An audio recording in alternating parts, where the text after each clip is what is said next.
Hello दोस्तों, कैसे हैं आप लोग। स्वागत है आपका मेरी इस नई वीडियो में। आज मैं आप लोग के लिए लाया हूं एक ऐसी वेब सीरीज़ जो कि 2017 में फिल्माई गई थी, मनी हिस्ट सीज़न 1, जो कि एक Spanish crime drama television series है जिसकी IMDb रेटिंग है 8.3। इस कहानी का मेन किरदार होता है एक ऐसा शख्स जिसकी प्लानिंग देखकर कोई भी दीवाना हो जाए। तो चलिए दोस्तों, ले चलता हूँ आपको उस कहानी की ओर।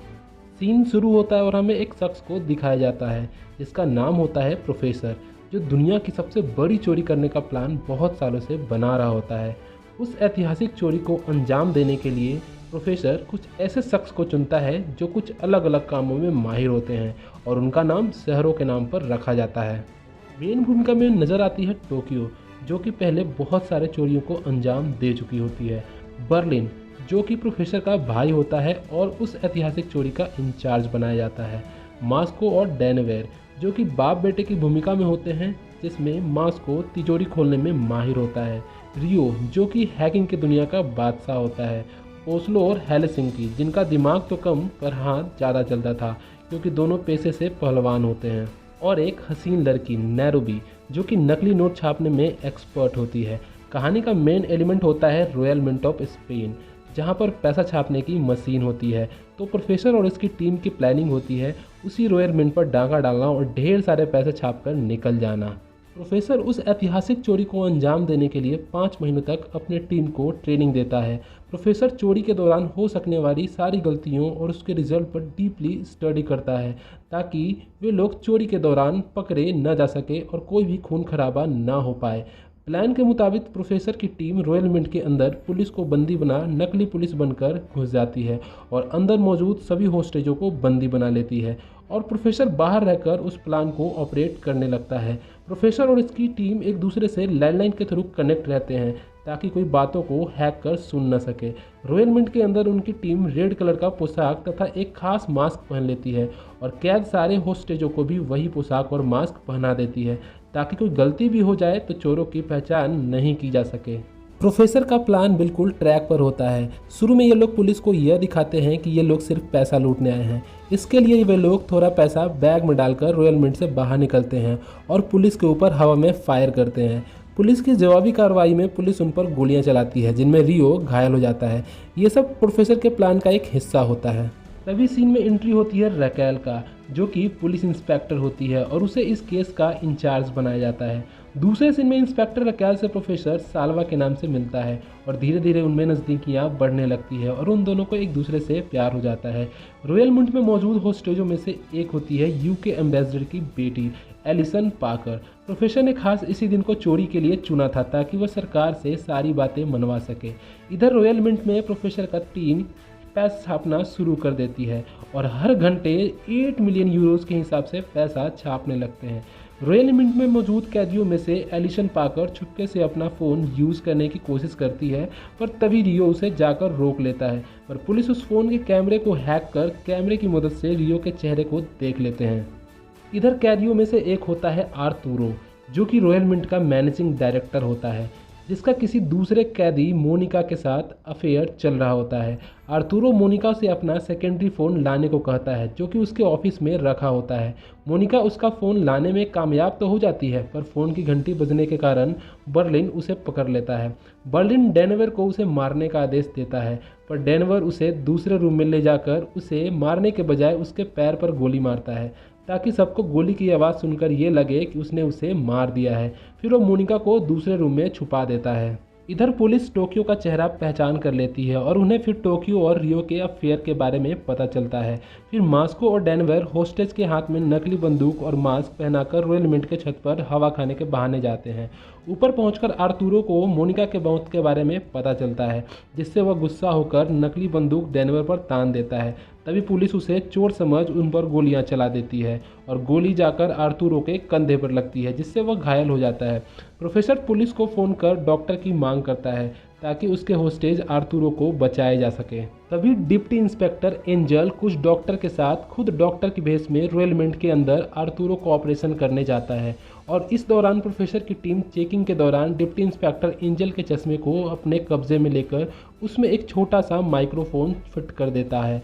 क्योंकि प्रोफेसर को उस डिप्टी इंस्पेक्टर के बारे में पहले से ही पता होता है। इसी दौरान रकेल की पुलिस टीम एक अंडरग्राउंड टनल की मदद से अंदर जाने का प्लान बनाती है। इनका प्लान यह होता है कि लुटेरों की पोशाक और मास्क पहनकर उनमें घुल मिल जाना, और उनका यह प्लान प्रोफेसर को पता चल जाता है और अपने टीम को वह नए तरह का मास्क पहनने को कह देता है।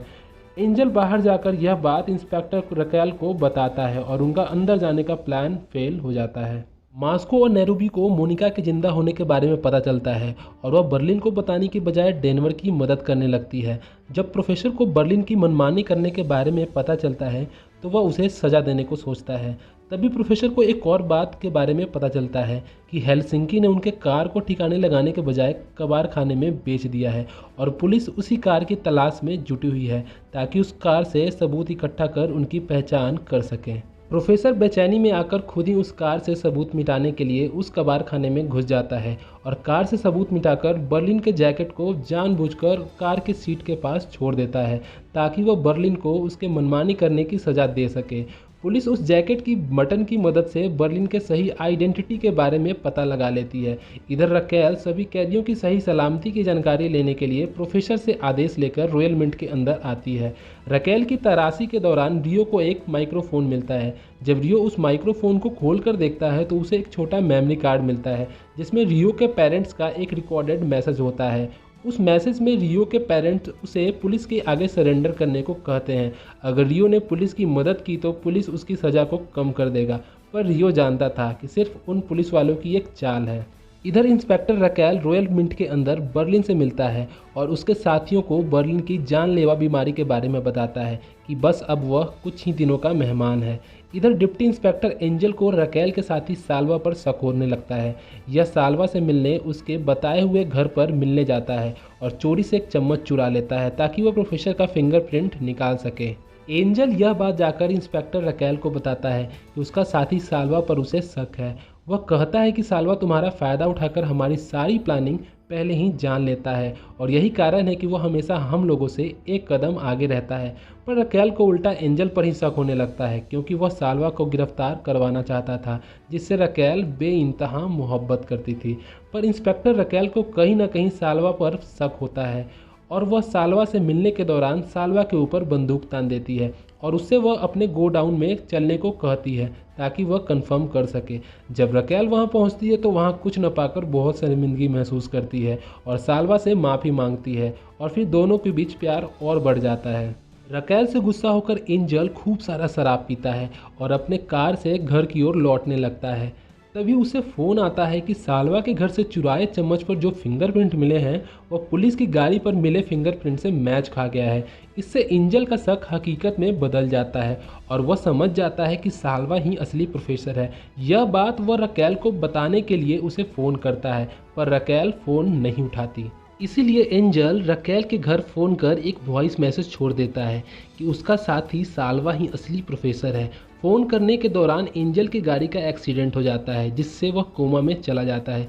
उसके द्वारा छोड़े गए वॉइस मैसेज को रकेल की मां सुनती है पर उसे अल्जाइमर यानी भूलने की बीमारी होती है, इसलिए उस मैसेज को स्टिकी नोट्स पर लिख लेती है और फिर अपनी बेटी एंजल को बताने के लिए कॉल करती है पर वो फ़ोन नहीं उठाती। इसलिए रकेल की मां अपने बेटी के बॉयफ्रेंड साल्वा के पास फ़ोन करती है और कहती है कि यह मैसेज रकेल को पहुंचा दे। यह सुनकर प्रोफेसर डर जाता है और वह सबूत मिटाने के लिए रकेल के घर जाता है और उस वॉइस मैसेज को डिलीट कर देता है और स्टिकी नोट्स में लिखे मैसेज को भी अपने कब्जे में ले लेता है। इधर रॉयल मिंट के अंदर आर्तुरो को पता चलता है कि मोनिका जिंदा है पर अब वह डेनवर से प्यार करती है, इसलिए वह उन चोरों से बदला लेने की सोचता है और वह 16 कैदियों के साथ भागने का प्लान बनाता है। प्लान के तहत एक कैदी रॉड से ओस्लो के सर पर वार करता है जिससे ओस्लो वहीं गिरकर बेहोश हो जाता है और सारे कैदी भागने में कामयाब हो जाते हैं पर किसी तरह आर्तुरो नहीं भाग पाता। इधर प्रोफेसर रकेल के घर सबूत मिटाकर उसके माँ के साथ डिनर करने लगता है। तभी रकेल वहाँ पहुँचती है। वो प्रोफेसर को वहाँ देख सरप्राइज होती है। फिर साथ में दोनों अपने बेडरूम में जाकर बातें करने लगते हैं।